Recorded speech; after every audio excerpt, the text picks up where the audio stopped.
The Bank of Canada just made its latest interest rate announcement, and while nothing changed on paper, there's a lot going on beneath the surface that every Canadian mortgage holder needs to understand. In the next few minutes, I'm going to break down exactly what was decided, why it matters, and what, if anything, you should be doing about your mortgage right now. Let's get into it and break down exactly what this means for your mortgage. Today, the Bank of Canada held its key overnight interest rate steady at 2.25%. This was widely expected. No surprises here. But what's important isn't just the number. It's the language the bank used around it.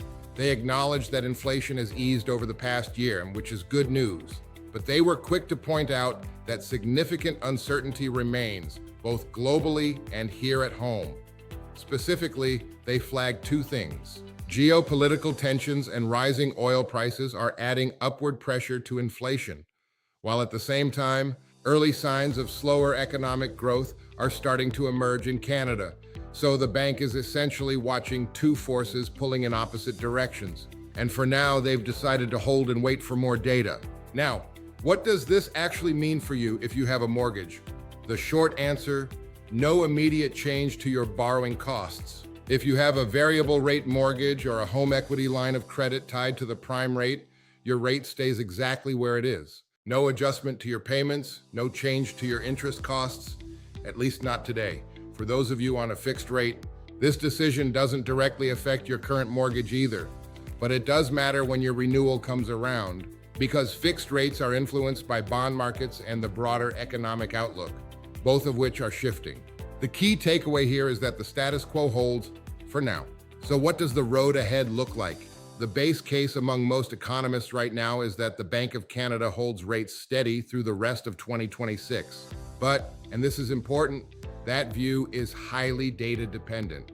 If inflation picks back up because of global pressures, we could see rates stay higher for longer or even move up.